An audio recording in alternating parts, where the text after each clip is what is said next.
I landed back home the Wednesday before Thanksgiving, suitcase in one hand and a box of pastries in the other, fully expecting chaos. My family was always loud, always quick to make a fuss about who brought what, who didn't call enough, who was dating who. That kind of noise, obnoxious but familiar, had been the soundtrack of every childhood holiday I could remember. So when I walked through the front door and heard nothing but the faint hum of the TV, it didn't feel quiet. It felt wrong. I called out. No answer. I walked past the entryway, past the kitchen where the oven was cold and the counters were bare, and found Grandpa sitting alone in his recliner, his old slippers barely hanging on his feet. He was watching some old Western. He didn't even look over when I dropped my suitcase. "Where is everyone?" I asked, already pulling out my phone to check for messages I might have missed. He didn't respond right away. Instead, he just pointed toward the dining table. I walked over slowly, already feeling my stomach twist into a knot. On the table was a half-folded note, written on the back of an old grocery list. "Used your bonus for our vacation. He's your problem now. Happy Thanksgiving." I just stood there, rereading it. My first reaction was laughter. Not the kind where you're amused. More like the kind that leaks out when you're so stunned your brain doesn't know where else to go. I kept waiting for a camera to pop out. A gotcha, or some prank gone way too far. But it never came. Just Grandpa's voice, soft and worn. "Don't worry, kiddo. I'm Nate, 31. I work in IT consulting, the kind of job where people assume I fix printers, but really I spend most of my time explaining to execs that rebooting is a solution. It pays well. Not billionaire rich, but well enough that I've always had some padding.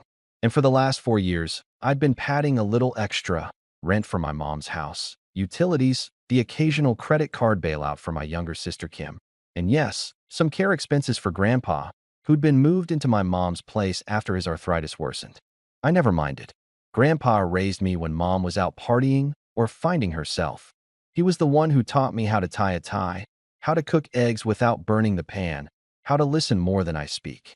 The only reason I put up with the rest of my family was because he lived with them, or so I thought. Now here he was, left alone in a quiet house, wearing the same faded flannel shirt he always wore when he didn't expect company. I asked him when they left. He just shrugged. "Tuesday, I think. They packed quick. Left before lunch. Thought you might still come, so I stayed up. Wanted to see ya." I felt heat rising in my chest. Not anger. Not yet. Just that mix of betrayal and disbelief that simmers before it erupts. I called my mom. Straight to voicemail. Tried Kim. Same. Then I scrolled through the family group chat. Empty, except for a selfie from my sister posted 3 hours ago. She was in a beach chair, drink in hand, with the caption, "Much needed escape. Hashtag family first." I almost laughed again. My bonus had come in the week before, $7,000. I hadn't told them directly, but I'd mentioned a nice surprise for Thanksgiving. That money was meant for Grandpa's care. Maybe even to move him somewhere quieter, cleaner, better. I had already spoken with a facility nearby, one with private rooms, garden walks, daily activities. He deserved that. Not this. I spent that first night unpacking my things into the guest room. I didn't say anything to Grandpa about the note. I could tell he'd already read it. His face was soft but distant, the way he looked when his bones hurt too much to argue. I made dinner from scratch. He insisted he wasn't hungry, then finished the whole plate. I tucked him in. He said thanks like he always did, and I stood in the hallway afterward staring at the wall, trying to figure out how you process something like that. How you respond when your own mother sees you less as a son and more like a walking debit card. Thursday came and went. No call, no text, no apology. Just more pictures, seafood dinners, pedicures, some blurry shot of a rented jet ski. Kim made a post thanking her incredible mom for everything. I turned my phone face down.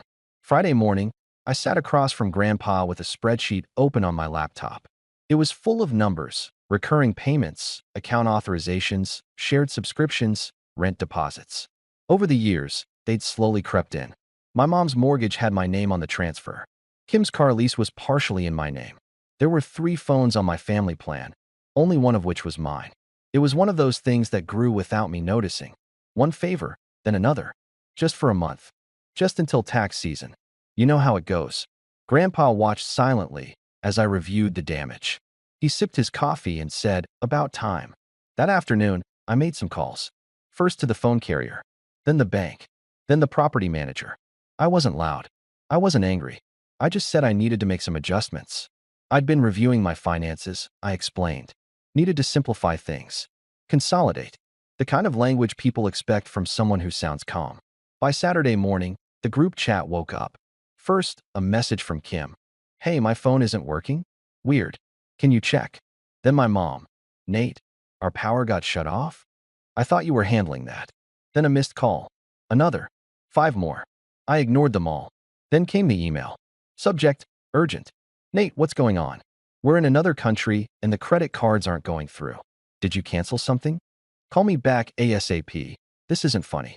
I didn't reply. I just closed the tab and turned to Grandpa, who was watching football with a little smirk on his face. Think they've noticed yet? He asked dryly.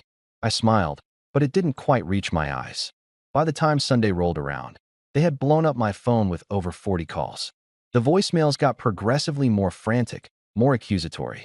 Mom went from just call me to I don't know what your problem is to you've stranded us. Kim chimed in with you're ruining everything, followed by we have Grandpa, don't forget that. Except they didn't. Not anymore. That was the moment something shifted inside me. Not just anger, not just betrayal. It was a quiet kind of clarity. I looked at Grandpa, who was humming along to some commercial and tapping his cane against the floor. And I realized, maybe for the first time, that I wasn't obligated to play the villain in a story they'd written. I wasn't their ATM. I wasn't their problem solver. I was their son, yes, their brother, but I wasn't their property. I picked up my phone, and right as I was about to send one final message, I heard tires screech outside. That's when everything changed. I froze for a moment, the phone still in my hand, Grandpa's light humming cutting through the sudden silence that followed the screech. Then came the frantic pounding on the front door. Not knocking, pounding. I stood, slow and deliberate, like my body was waiting for my mind to catch up. Grandpa didn't look away from the TV, but I saw his fingers tighten around the armrest. I stepped to the window, gently pulling the curtain back just enough to peek. There they were. My mom, hair disheveled, makeup smudged. Kim, standing slightly behind her, arms crossed and fuming. Neither looked like someone returning from a relaxing vacation. They looked like someone who had run out of options. Mom banged on the door again, her voice muffled but shrill. Nate, open the door right now. I didn't move. Not yet. They'd clearly flown home early. First class, no doubt, since they thought it was my treat. They probably expected to storm in, cry a little, guilt trip a lot, and patch things up just long enough to get the utilities turned back on and the credit cards unblocked. I could already picture it. Mom hugging me too tight, saying, we're family, like that erases everything. Kim calling me dramatic with a smirk. Maybe even Grandpa getting dragged into it as their bargaining chip. But this time, I wasn't handing them the script. I turned back to Grandpa. You want to go for a walk? He looked up at me, surprised, then nodded once. Sounds good. I helped him up, grabbed both our jackets, and led him toward the back door instead. It opened into the yard, which curved around to the street. From there, we could reach my car park just a few houses down. They hadn't seen it when they arrived, small favors. As we stepped outside, the cold bit my face, but it felt grounding. Real. My jacket was barely zipped when I heard the doorbell ring again. Then another hard slam. Grandpa chuckled under his breath. Bet they're not used to waiting. We made it to the car in silence, and I carefully helped him into the passenger seat. I drove slowly, looping around the block instead of passing the house directly. When we were a few streets over, I pulled into a quiet little park with a bench and turned off the engine. Needed some air, I said. Grandpa nodded. You're handling this better than I would have. That caught me off guard. I looked over. Really? He let out a sigh that came from somewhere deep. You know your mom. She's always had a way of making people feel like they owe her. Your sister picked that up, too. Me? I stayed quiet for too long. Thought I was protecting you by letting her run the house how she wanted. He looked straight ahead, eyes a little glassy. But this? Leaving me behind like an old suitcase. That's a new low. The words hung in the car like smoke. I didn't try to comfort him. He didn't need that. He needed someone to see it. And I did. All of it. I broke the silence first. They don't know about the new place. He turned toward me. I signed the lease last month. 2-bedroom condo. Elevator access. Lots of light. Quiet neighborhood. I was going to tell you over dinner on Thursday. Thought we'd talk about it. Maybe go see it together Friday. But then, I didn't need to finish. He just reached over, patted my shoulder once, and said, "Let's go home, kid." When we pulled back into the neighborhood an hour later, the driveway was empty. They were gone. No note this time. Just silence. I kept Grandpa in the car while I walked through the house. Nothing seemed touched, aside from the front door being left slightly ajar. I closed it behind me and started gathering what few things of his they hadn't pawned off or boxed up badly. A few photos, some worn sweaters, a framed certificate from the community center. That's all he had here now. I packed quietly, methodically. Every folded sweater was another layer of distance between me and the role I'd played in this house for too long. Provider, apologist, peacemaker. By the time the sun started to dip, I had Grandpa settled in the new condo. It wasn't flashy, but it was his. Ours.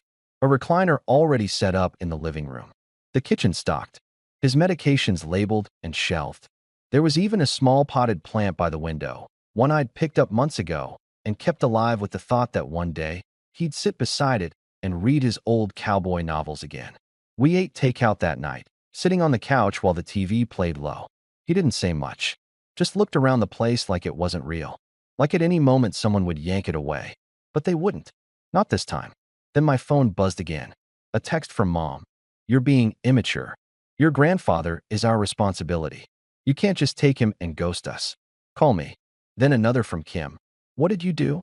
The landlord says we're 2 months behind. I thought you paid that. This isn't funny anymore." I set the phone down on the coffee table. Grandpa looked over. "Still begging." Something like that. I muttered. He smiled, slow and real. Guess they finally realized what they lost. I leaned back into the couch, exhaled deeply, and let that silence sink in. It was peaceful, for once. But the storm was only just beginning, because they still hadn't seen the envelope I left behind, sitting neatly on the table next to that crumpled note. It was Sunday night when I got the call from the building's property manager. I didn't recognize the number at first, but I picked up anyway, half expecting it to be another attempt by Mom using someone else's phone. Instead, it was Mr. Kessler, polite, reserved, and clearly confused. He'd always been courteous with me, mostly because I was the only one who ever responded to his emails about late payments or maintenance requests. He knew who the real tenant was, no matter whose name was on the lease. "Mr. Mitchell," he began cautiously, "I just wanted to check in. Your mother and sister came by today. They were under the impression that they still had access to the unit." I rubbed my eyes. "Did they cause a scene?" "A minor one," he said, with the tone of a man who had seen worse. "They said you were confused and that you'd made a mistake canceling their access." I told them, quite clearly, that the lease termination was processed, the locks were changed, and the security fob was deactivated last week. I thanked him and hung up. They were scrambling. They'd landed back in reality and found nothing waiting for them. No home, no power, no money, and now, no sympathy. I knew how they operated. They weren't just furious. They were embarrassed. And in my family, embarrassment was worse than being wrong. Mom had spent years curating this image of being the matriarch who held everything together. And Kim? She couldn't go 3 days without posting some story about manifesting abundance, while quietly draining every cent of mine she could get her hands on. They'd gotten so used to me covering the cracks that they didn't know what their life looked like without the filler. But I did. It looked like eviction notices, like bounce subscriptions, like a phone line that cuts off mid-scroll. And soon, very soon, it would look like a courtroom. Because that envelope I left on the dining table, it wasn't just a dramatic flourish. It was legal notice. Inside were copies of every payment I had ever made for them. Rent, groceries, medical bills, car payments, subscriptions. A full ledger, notarized, detailing 4 years of financial support, including receipts and bank statements. I had been keeping records for a long time, not out of spite, but because something in me always knew this day would come. And taped to the back of that packet was a single note in my handwriting. "He's not your problem. He never was. You are mine. Consider this the last payment. Good luck." They hadn't mentioned it yet. Not in the texts. Not in the voicemails. Which told me one thing. They hadn't read it. But they would. Because Monday morning, they'd find out the rest. I had filed a small claims suit that morning. Not for the money, though I had every right to, but for the principle. The paper trail was airtight. And while I didn't expect to win all of it, I knew just filing would light a fire they weren't prepared for. I wasn't trying to bleed them dry. I just wanted to make sure they couldn't pretend none of it happened. That evening, while Grandpa and I sat on the balcony watching the sky turn burnt orange, my phone buzzed again. It was a voice message from Kim. Her voice was tight, shaky. "You're being cruel. Mom's crying. We're not perfect, okay? But you don't just abandon your family. You don't get to rewrite history just because you're rich now. We're still your blood. That's gotta count for something, right?" I stared at the screen for a long time after it ended. They always pulled that card when everything else failed, family. As if DNA was a coupon for unlimited forgiveness. As if their betrayal was a misunderstanding. As if leaving Grandpa behind like a used coat hadn't ripped a hole in me I hadn't even begun to process yet. I didn't respond. Instead, I turned to Grandpa, who had dozed off with his book resting on his chest. The pages fluttered a little in the breeze. He looked peaceful in a way I hadn't seen in years, like the tension had finally left his body. Like he didn't have to brace for the next insult or guilt trip. That's when I realized something. They had always believed they could shame me into silence. But now? Now I had nothing left to lose. And that's when I made the final move, when I had been debating for weeks. I opened my banking app and canceled the automatic college fund transfers I had set up for Kim's kid. Not out of spite, but because no one in that household was going to teach that child the difference between love and leverage. And then I sent one last message to both of them. You didn't just lose your money. You lost your history. And trust me, you'll feel that a lot longer. The message was delivered. Read. Then nothing. No reply. But I wasn't waiting. Because tomorrow, they'd be meeting someone who had very specific questions about their taxes. I didn't sleep much that night. Even though everything was technically settled, the house packed up, the payments canceled, Grandpa safe, my mind kept turning over the same questions. How long had they planned this? Was it impulsive? Or had they been counting on my silence all along? And, maybe the hardest one, why had I let it go on for so long? I sat at the small kitchen table in the new condo, the one with a view of the courtyard garden, sipping lukewarm tea and watching the stars fade into the pale blue of morning. I heard Grandpa stirring in the other room. He always woke early, said sleeping in was a luxury for people who hadn't lived through ration stamps. When he shuffled into the kitchen, he didn't say much at first. Just nodded at me, pulled out his chair, and settled in like this was any other morning. But after a few sips of coffee, he finally asked, "You good, kid?" I nodded. "Yeah. You sure?" I paused. "I will be." That seemed to satisfy him. He leaned back, creaking slightly in the chair, and gave me a long look, one that saw past everything I hadn't said aloud. Then he chuckled and said, "Well, better late than never." We both laughed a little, and for the first time in a long while, it wasn't bitter. Later that morning, while Grandpa was watching one of his old game shows, I got a call from a blocked number. I let it ring out. Then a second one. Then a voicemail popped up. I played it out of pure curiosity. It was Mom. "Nate, I don't know what you want from me. We're not monsters. We were trying to give you space. Maybe we didn't do it the way you wanted, but we're family. You don't get to throw us away like garbage. You'll regret this one day, when we're gone, and you're left with nothing but your money and your pride." I listened to the whole message, then deleted it without saving. I didn't need it. I already had everything I needed. She still hadn't mentioned the envelope. But I knew she read it. Because by Tuesday, the emails started. First one from her. "Please reconsider the lawsuit. This isn't fair. We're not thieves." Then one from Kim. "Grandpa always said we should stick together. I guess you forgot that." And finally, a joint one from both of them, probably written with a thesaurus open. "This is a misunderstanding that's been blown out of proportion. Legal action is unnecessary and cruel. We should talk this out like adults. Please withdraw the case so we can heal as a family." That last one made me laugh. They wanted to talk like adults now? After 4 years of treating me like a walking wallet? After bailing on their own father to sip cocktails on a beach I paid for? Healing doesn't begin with lies.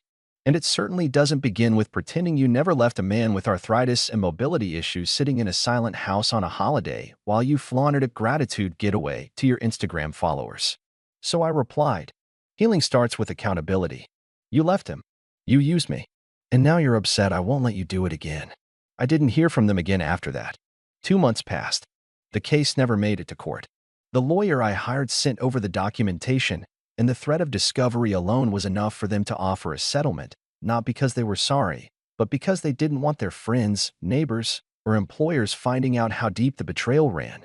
They paid a fraction of what they owed. I didn't care. It was never about the money. It was about drawing the line. They signed the agreement, and with that, the door officially closed. I had it notarized, scanned, filed, and deleted their contact information for good. Not out of malice, out of necessity. When people show you what they are, it's not your job to repaint them. Life with Grandpa settled into a rhythm after that. Mornings were spent on the balcony with coffee and newspapers. Afternoons, he'd sit with his crosswords or watch old shows while I worked from my home office. We cooked dinner together most nights. He had this bizarre habit of adding mustard to everything, and I learned not to question it. And sometimes, when the sun was setting, he'd tell me stories I'd never heard before. About his time in the Navy. About my grandma. About how, when Mom was a teenager, she used to sneak out to meet some boy who drove a rusted truck and played guitar badly.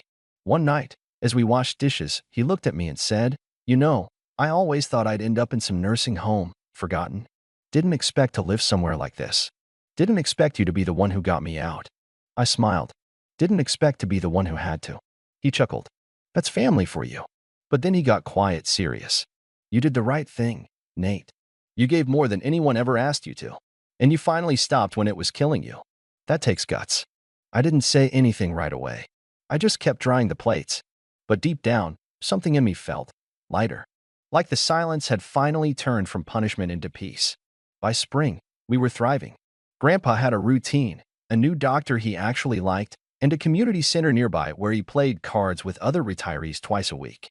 I'd catch him smiling when he didn't think I was looking, a smile that wasn't for show.